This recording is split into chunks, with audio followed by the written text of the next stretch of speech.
Le moteur d'origine. Alors, le premier truc à faire, c'est virer le cône. Parce que j'ai fait un premier test, il y avait énormément de vibrations. Donc c'est le cône qui était de très mauvaise qualité. J'ai rajouté un écrou frein. Parce qu'il y a l'écrou d'hélice n'était ni sécurisé avec du frein de filet. Donc j'ai mis frein de filet plus un écrou frein. 4S. Petite astuce pour démonter le moteur, il faut passer par ici, vous voyez là, ici il y a une petite fente, la vis de ce côté, donc accessible, et le moteur se retire comme ça. C'est vendu avec une rallonge, donc 3 couleurs repérées, c'est parfait. Là par contre c'est parfait. Vario 40 ampères. Par contre pour changer le moteur il faudra voir peut-être à découper légèrement ici. On va tester pour connaître la puissance du moteur d'origine du Skycruise 2004. Donc il est en 3S. On va voir ce que ça donne. Tac. Wattmètre. Merci Jérôme.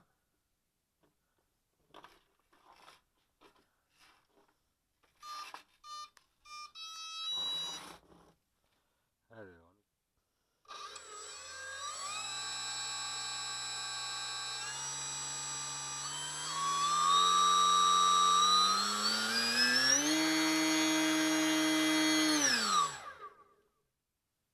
Donc 212 watts pour 20 ampères 48 en max. Le Skycruise de Top RCOB est terminé. Donc c'est un EasyStar bodybuildé, c'est-à-dire 2,40 m d'envergure. Il a une paire de volets. Il est dédié FPV puisqu'il y a un système prévu pour pouvoir mettre une caméra à l'avant.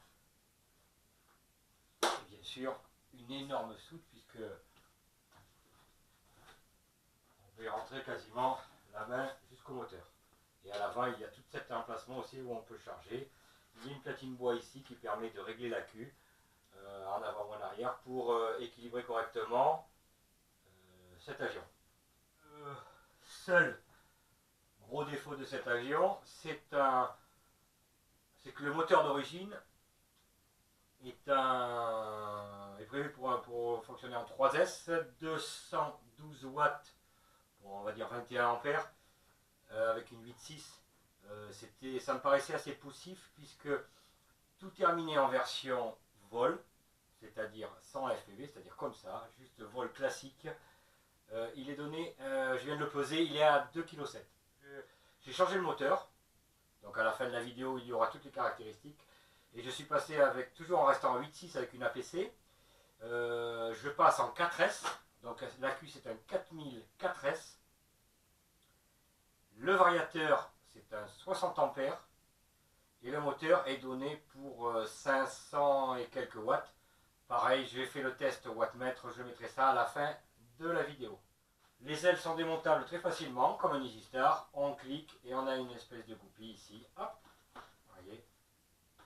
On emboîte un quart de tour et ça verrouille les ailes.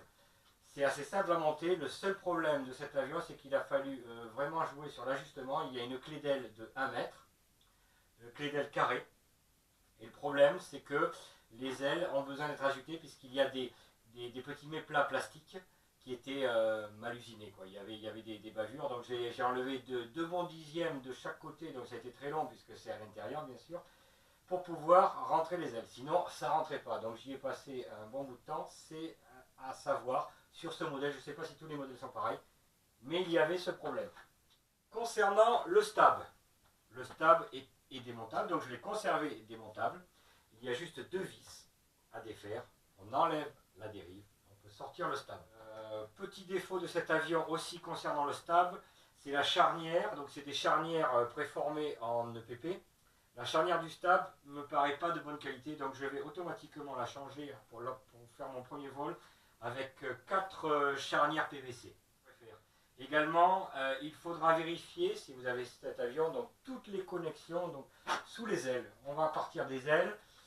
Vous avez une rallonge pour l'aileron et le cerveau. La rallonge est fixée à la hauteur du cerveau. sauf qu'elle n'est pas sécurisée. Et lors de mes différents montages d'elle, je me suis aperçu au bout d'un moment que la rallonge s'était déconnectée, donc il faut la récupérer. On démonte les petits caches cerveau, on récupère, on met une sécurité parce que pour moi c'est primordial. Pareil sur l'autre aile, même motif, j'ai eu le même problème. Donc ça c'est quelque chose à voir impérativement. Les cerveaux d'aileron sont des cerveaux classiques à régler avec juste un arrêt de 4. Par contre les cerveaux de volet, eux, ont une chape à l'arrière, réglable, donc ça c'est très pratique. La dérive et la profondeur ont la même chape. Alors ce que j'ai fait, moi j'ai mis des petits bouts de durite pour les sécuriser parce qu'elles ne sont pas sécurisées. C'est souvent le problème de ces constructions, on va dire, asiatiques. Tous les guignols sont vissés donc, grâce à 3 vis qui ne sont pas sécurisées. Donc mettre du frein de filet, je les ai toutes démontées, toutes remises avec du frein de filet. Également les boîtiers des cerveaux qui ne sont pas sécurisés, c'est juste vissé. Mettez un frein de filet, ça prend 2 secondes et ça évite d'avoir des soucis en vol. Je vais vous montrer le moteur et vous montrer l'intérieur de l'avion rapidement. Donc ça c'est le moteur d'origine. J'ai viré le cône d'office puisque lors de mon premier essai il y avait énormément de vibrations. Donc c'était un cône on va dire à 30 centimes d'euros qui est vraiment nul. Le moteur est quand même assez petit. Il marche parfaitement mais il est assez petit donc ça sera pour un futur montage. Le Vario 40 ampères de la marque Top RC a été changé pour un 60 ampères par sécurité. Donc le nouveau moteur, le voilà. Donc je n'ai pas mis un moteur de super qualité, c'est un premier test. C'est un moteur de chez Hobby King. 560 watts maxi, les données. Et j'ai mis une hélice, donc il y a un super support d'hélice par contre. Et j'ai mis une hélice APC. La seule chose qu'il a fallu faire, il a fallu découper donc ce cache qui vient ici. Alors je ne sais pas encore, je vais voir si ça chauffe pas trop, je le recollerai pour l'esthétique maintenant. Moi ça me dérange pas. C'est très pratique pour travailler dessus s'il y a un problème. Changer l'hélice, tout ça, parce que si je mets ce cache, je vais être obligé de le retailler en épaisseur. Donc je sais pas, on verra bien. Donc le fuselage, bien évidemment, comme sur les E-Star, j'ai mis du scotch armé tout le long pour le protéger tout simplement à l'atterrissage. On voit que il y a ces petits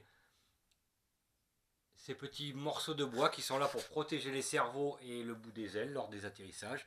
J'ai marqué également le centre de gravité, c'est important, comme ça sur le terrain ça va très très vite. Le récepteur classique, donc il y aura 7 voies, puisque je vais mettre un flash, un strobe. Donc la 7e voie sera prise. Les ailerons sont sur le 1 et 6, par contre, et les volets sont communs sur la voie 5. Donc vous voyez, là c'est encore un peu le bazar parce que je n'ai pas rangé. Donc ici, le variateur, 60 ampères. Là, il y a un plomb sur la queue parce que j'ai simulé mon 4004 que je n'ai pas encore reçu, donc je l'ai mis ici pour avoir le poids exact. Et vous voyez qu'à l'intérieur, il y a prévu encore, on peut mettre plein de choses à l'intérieur. Voilà. Et là, pareil, ça va très très loin. Voilà. Pour le verrouillage arrière, c'est un jeu d'enfant.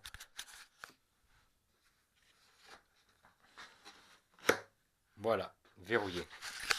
La petite trappe qui permettra de mettre ma caméra FPV. Alors il faut savoir que les aimants chinois, c'est le gros avantage. Ils sont hyper puissants. Là c'est pareil, ce petit clip ici, j'ai été obligé de le recoller parce que c'était pas collé. Donc à la limite il serait tombé à l'intérieur, ça aurait été coton pour le défaire après. Donc voilà. Alors j'ai une Futaba T7C. Donc pour les volets, j'ai mis ce petit module de chez Turnigy. Donc c'est tout simple. Ça permet de régler, d'inverser éventuellement un cerveau, mais également, donc il y a trois entrées possibles. Moi j'ai utilisé juste ce module pour pouvoir temporiser la montée et la descente des volets. Donc je vais vous montrer ça.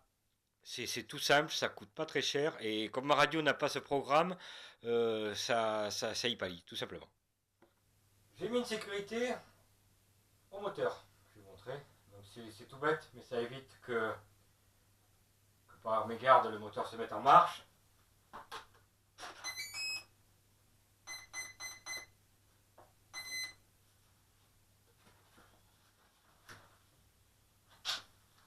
Alors,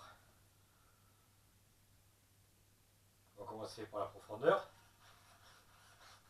Donc j'en ai mis beaucoup pour voir, parce que c'est l'inconvénient, c'est le petit défaut de ces motoplaneurs, souvent ils ont besoin de beaucoup de dérive et beaucoup de profondeur.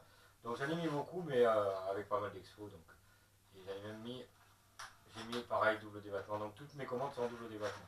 Là je suis en simple, et là double débattement, il y a ce qu'il faut. Voilà. Après les ailerons.